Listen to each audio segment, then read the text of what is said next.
अप्रैल से लेके 31 सितंबर तक जो है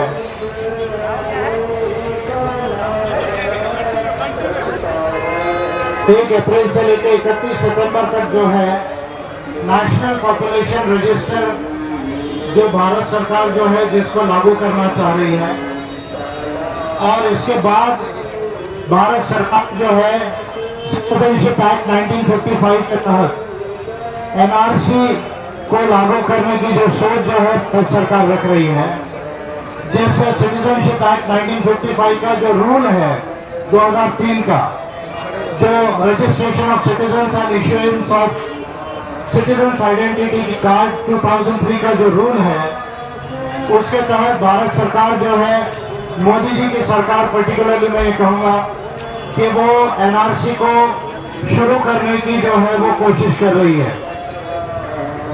संसद के अंदर में अभी तक इस सरकार ने ऐसा कोई कमिटमेंट नहीं दिया कि हम एनआरसी को इस देश में नहीं लाएंगे।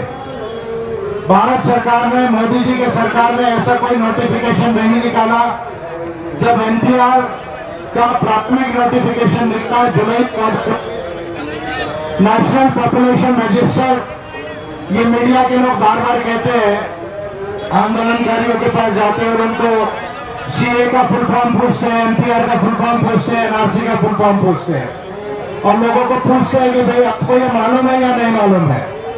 और ये जो गोदी मीडिया है, जो ब्राह्मणिकल मीडिया है देश का, वो ये बताने की कोशिश करती है कि भाई भारत के लोगों को एनआरसी के विषय में मालूम नहीं, सीए के विषय में मालूम नहीं, एनपीआर के विषय में मालूम नहीं, देश के लोगों को संविधान के विषय में मालूम नहीं, देश के लोगों को कानून के विषय में मालूम नहीं। ये ऐसा जो गोदी मीडिया है, जो ब्राह्मणिकल मीडिया है, जो आरएसएस के पेड जो है एडिटर्स है, मीडिया के अंदर बैठे हुए जो लोग हैं, वो इस तरह का जो है वो झूठा प्रचार करते हैं। तो सब लोग मेरे साथ याद कर लो, सीए का फुल फॉर्म होता है सिटीजनशिप अमेंडमेंट एक्ट। सीए का फुल फॉर्म होता है सिटीजनशिप अमेंडमेंट एक्ट, जो सिटीजनशिप एक्ट 1955 को संसद ने अभी अमेंड किया, संशोधन किया, ये सीए का फुल फॉर्म होता है। एनआरसी या एनआरआईसी का फुल फॉर्म होता है national registration of Indian citizens. ये एनआरसी सिटीजनशिप एक्ट 1955 और registration of citizens and issuance of identity card rules 2003 के तहत एनआरसी का प्रोविजन रूल 3 सब रूल 4 एंड सब रूल 5 के अंदर में इसका प्रोविजन है। NPR, that is the national population register, ये कहने के लिए भारत की जनगणना के हाउस होल्ड सेंसस के साथ अभी अप्रैल से शुरू करने की बात हो रही है, लेकिन यदि रूल 3 का सब रूल 5 को यदि आप पढ़ेंगे तो आप ये पाएंगे कि एनपीआर का जो डेटा है, जिसमें दो महत्वपूर्ण बातें हैं जिसको ये सरकार हम लोगों से लेना चाहती है। क्या लेना चाहती है?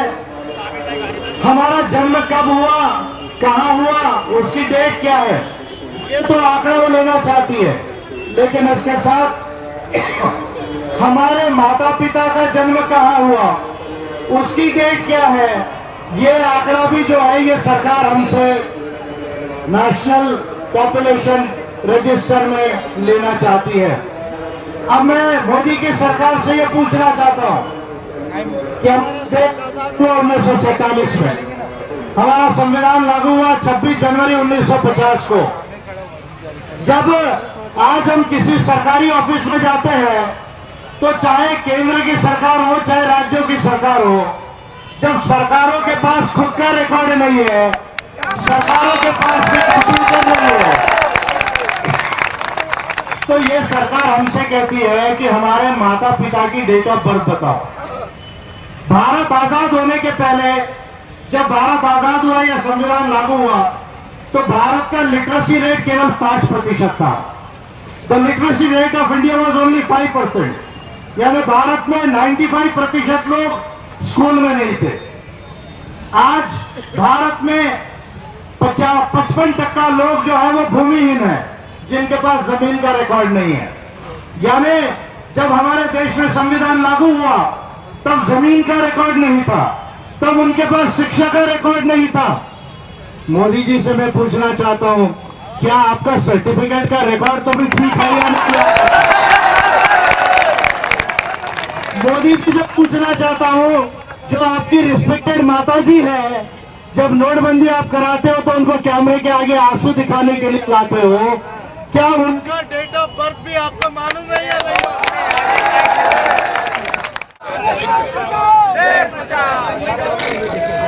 तो मैं मोदी जी से पूछना चाहता हूं कि आपकी जो रिस्पेक्टेड मदर है, क्या आपको उनका डेट ऑफ बर्थ आप प्रूफ कर पाएंगे? मैं अमित शाह जी से कहना चाहूंगा कि अमित शाह जी, आप अपने शेयर का आंकड़ा तो बता सकते हो, शेयर मार्केट में कितना पैसा बनाया इसका आंकड़ा तो बता सकते हो, लेकिन आप अपने मम्मी डैडी का जो है डेट ऑफ बर्थ जो है वो नहीं बता सकते हैं। ये बात जो है आपको समझने की जरूरत है। भारत के अंदर में, हमारे देश के अंदर में ये जो एनआरसी लाने का पर्टिकुलरली सोच है, जो एनपीआर के बाद 1 अप्रैल से जो नेशनल पॉपुलेशन रजिस्टर शुरू होगा, उसके बाद इसका डेटा एनआरसी में यूज किया जाएगा। ये बात मैं आपको स्पष्ट कह रहा हूं। और एनपीआर का डेटा जब एनआरसी में यूज किया जाएगा तो भारत के जो माइनॉरिटीज हैं, केवल माइनॉरिटीज ही नहीं, जो लोग श्रमिक लोग हैं, जो बिहार से, झारखंड से, छत्तीसगढ़ से मजदूरी करने के लिए दूसरे स्टेट्स में जाते हैं, जिनका रिकॉर्ड अवेलेबल नहीं है, जिनका रिकॉर्ड में समाप्त हो जाता है, ऐसे तमाम लोग भारत के अंदर में करोड़ों लोग, उनका रिकॉर्ड प्रूव नहीं होगा। और एनपीआर के डेटा को एनआरसी में यूज करके ये जो सरकार है, ये मोदी की सरकार है, भारत के करोड़ों नागरिकों को अपने ही देश में रेफ्यूजी बनाना चाहती है, उनको पड़ोसी देश में ढकेलना चाहती है। ये मोदी गवर्नमेंट का बहुत बड़ा षड्यंत्र है, जिस षड्यंत्र को हमें समझना होगा। दूसरा एक महत्वपूर्ण षड्यंत्र इसमें है। क्या षड्यंत्र है? पिछले 10 सालों से हम देश में ये बात कह रहे हैं कि भाई ओबीसी की जनगणना नहीं होती है। ओबीसी की जनगणना जब तक नहीं होगी, जब तक देश का अदर बैकवर्ड क्लासेस, पिछड़ा वर्ग जो है, उसकी शिक्षा, स्वास्थ्य, रोजगार और संपत्ति का रिकॉर्ड जब तक सेंसस में नहीं होगा, तब तक उनके लिए किसी तरह की पॉलिसी नहीं बनाई जा सकती है। सीएए के अंदर ये गवर्नमेंट ने पाकिस्तान, अफगानिस्तान और बांग्लादेश से आए हुए कुछ धर्मों के लोगों को तो नागरिकता देने का प्रावधान किया, लेकिन देश के अंदर जो ये लोग 3 कंट्री से जो मुस्लिम पॉपुलेशन आया, ये 3 कंट्री से जो ज्यूज लोग आए, ये 3 कंट्री से जो धर्म को न मानने वाले नो रिलीजन के लोग आए, अतीश के लोग आए, उनको ये सरकार ने सीए में एक्सक्लूड किया। श्रीलंका, भूटान, नेपाल और पड़ोसी जो देश है, वहाँ से जो दूसरे धर्मों के नागरिक यहाँ पर आए या धर्म को न मानने वाले भी नागरिक आए हो, उनको एक्सक्लूड करने का काम, उनको भारत की नागरिकता को, रेफ्यूजी को नागरिकता नकार। Hello hello hello hello hello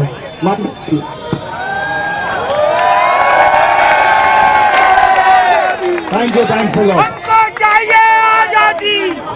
तो सीएए के अंदर ये अमित शाह जी ने और मोदी ने मुस्लिम्स के साथ जुडिशिज्म मानने वाले जूस को, किसी धर्म को ना मानने वाले इंसान को, नो रिलीजन को, ये सीएए के अंदर में जिस बात की गवाही हमारे संविधान का आर्टिकल 15 नहीं देता, आर्टिकल 14 नहीं देता, आर्टिकल 21 नहीं देता, और हम ये बात को भूल जाते हैं बार बार कि भारत ने संयुक्त राष्ट्र में मानव अधिकारों को साइन किया गया है, international bill of human rights को साइन किया है। भारत ने इस बात को हमारे देश में बताया नहीं जाता है। International bill of human rights का भी यह सरकार ने वायलेशन किया है। ICCPR 1966, international covenant of civil and political rights 1966 का उल्लंघन किया है। इन्होंने international convention of elimination of all forms of racial discrimination 1965 ये ह्यूमन राइट्स का वायलेशन किया है। इन्होंने convention of rights of children 1989 के कन्वेंशन का वायलेशन किया है। इन्होंने CEDAW convention for the rights of women 1979 इसका भी वायलेशन किया है। ये सरकार, ये मोदी की सरकार, ये अमित शाह की सरकार भारत के संविधान का वायलेशन करती है, मानव अधिकारों का वायलेशन करती है, और फिर हमें पूछती है कि आपको संविधान और कानून समझता है या नहीं समझता है। तो मैं इस देश से, आज इस रायपुर की भूमि से अमित शाह जी को, रविशंकर प्रसाद को और बीजेपी के कैबिनेट में जितने मंत्री हैं, मैं उनको ओपन चैलेंज कर रहा हूं। क्या ओपन चैलेंज कर रहा हूं? विजय मानकर आपको ओपन चैलेंज कर रहा है कि लाइव डिबेट में विजय मानकर के आगे नेशनल टेलीविजन के अंदर आ जाओ। लाइव डिबेट में नेशनल टेलीविजन में विजय मानकर के आगे आ जाओ, और मैं प्रूव कर दूंगा कि तुम्हारी काली टोपी का ऑर्गेनाइजेशन ये दुनिया का सबसे बुद्धू ऑर्गेनाइजेशन है। ये सबसे बुद्धू ऑर्गेनाइजेशन है। 45 साल में जो बेरोजगारी नहीं थी, वो बेरोजगारी मोदी ने लाई।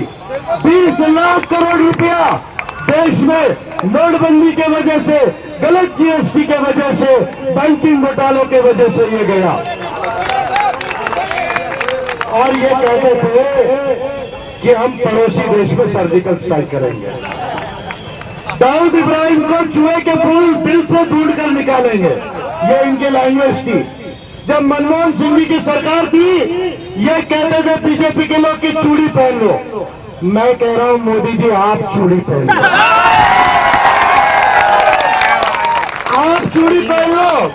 अरे 4 दामाद जो पैसा लेके इंडिया से भाग गए, अरे एक दामाद को ढूंढ कर नहीं ला सके, क्या आप सर्जिकल स्ट्राइक की बात करते हो? अगर यहाँ कोई महिला हो रायपुर की, तो मुझे जरा चूड़ियां देना, आपकी चूड़ियां लेके मैं दिल्ली जाने वाला हूं मोदी जी को कहना। तो साथियों, ये संविधान का वायलेशन है, ये मानव अधिकारों का वायलेशन है, और भारत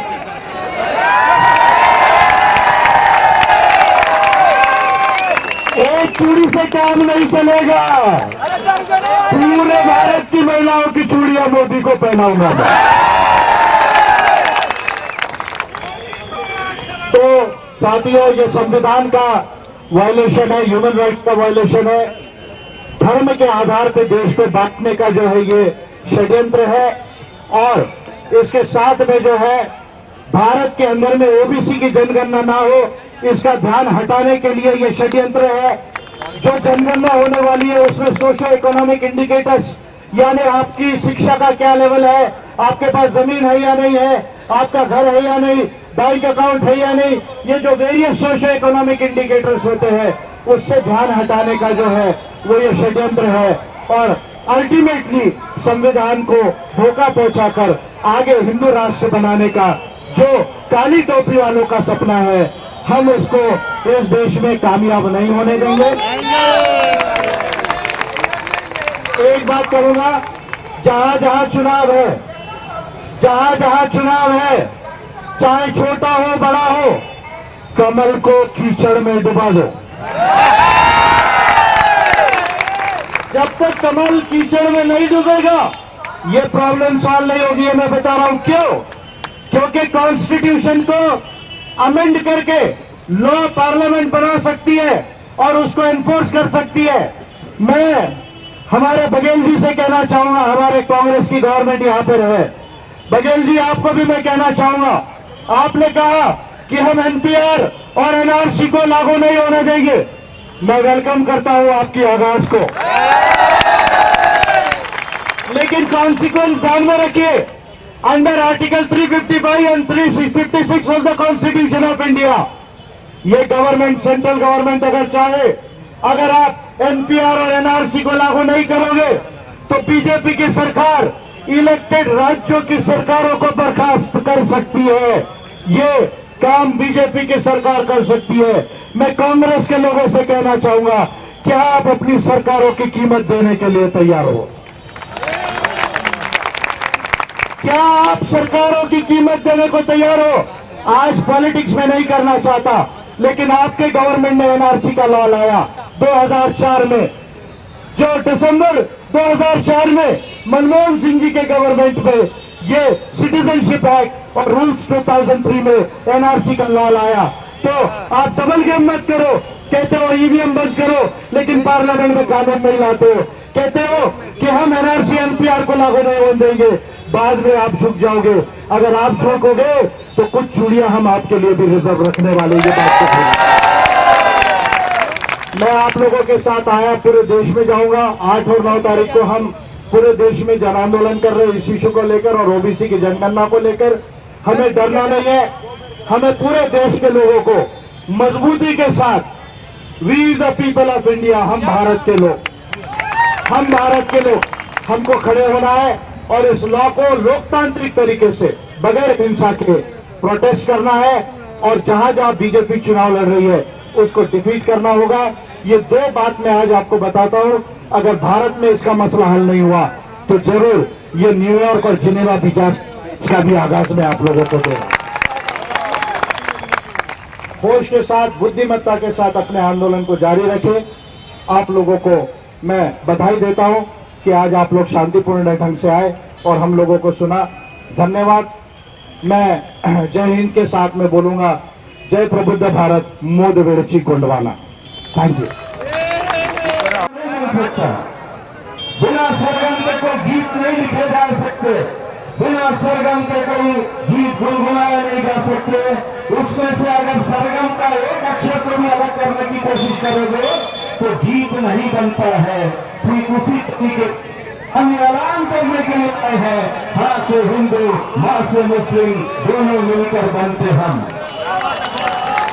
कौन करने आए हैं?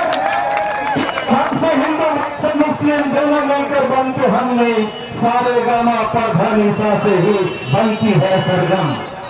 और इसीलिए ये भारत दुनिया के अंदर, अगर इस भारत की पहचान, वह पहचान विविधता के कारण है।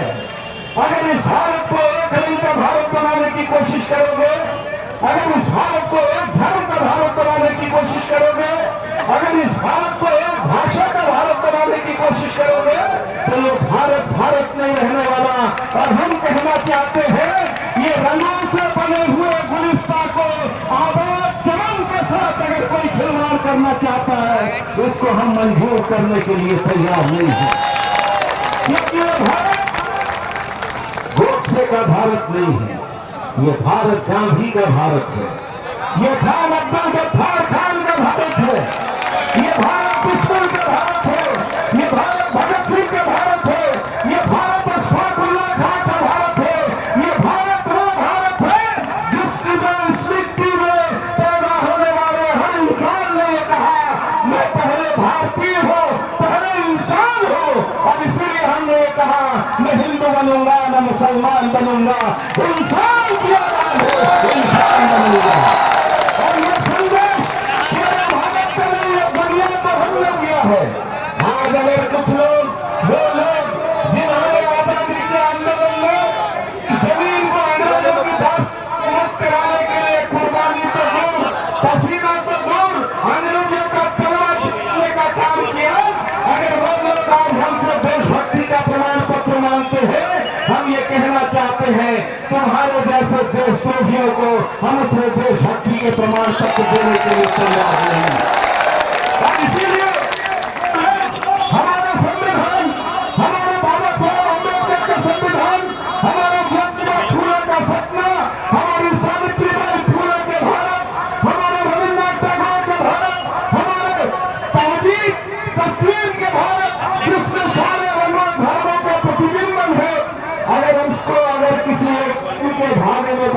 कोशिश करना चाहते हैं, हम उसे स्वीकार नहीं करेंगे।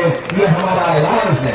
और इसलिए ये लड़ाई केवल मुसलमानों की लड़ाई नहीं है, ये लड़ाई केवल अल्पसंख्यक नहीं है, ये लड़ाई हिंदुस्तान के उस हर अमन पसंद नागरिक की लड़ाई है जो भारत के संविधान पर विश्वास करता है। ये लड़ाई हिंदुस्तान के हर उस अमन पसंद नागरिक की लड़ाई है जो अनेकता में एकता की भारत की संस्कृति पर विश्वास करता है। ये लड़ाई हिंदुस्तान के हर इस नागरिक की लड़ाई है जो भारत की लोकतंत्र की जड़ों के पर विश्वास करता है। दुर्भाग्य है जिनको हमने वोट दिया, जो हमारे वोट से सरकार में आए, वोट लेते समय, सरकार बनाते समय उनसे हमने कोई प्रमाण पत्र लेने नहीं मांगा। जब सरकार में आ गए तब हमसे प्रमाण पत्र मांग रहे हैं और हम ऐलान कर रहे हैं ये सीएए, ये एनपीए, ये एनआरसी हिंदुस्तान में लागू हम नहीं होने देंगे। ये हिंदुस्तान के हर नागरिक का संकल्प है। तुम जामिया में हमला कर लो, तुम अलीगढ़ में हमला कर लो, तुम जेल कर लो, तुम जादवपुर में हमला कर लो, हिंदुस्तान के नौजवान छात्र मजदूर के साथ ऐलान कर रहे हैं 8 जनवरी को पूरा भारत बंद करेंगे, पूरे देश के खिलाफ लड़ेंगे। आप तमाम साथी इस लड़ाई में एकजुटता के साथ, एकता के साथ खड़े रहे। इसी के साथ मैं आपका इस्तेमाल करते हुए केवल 2 नारों की गुजारिश करता हूँ।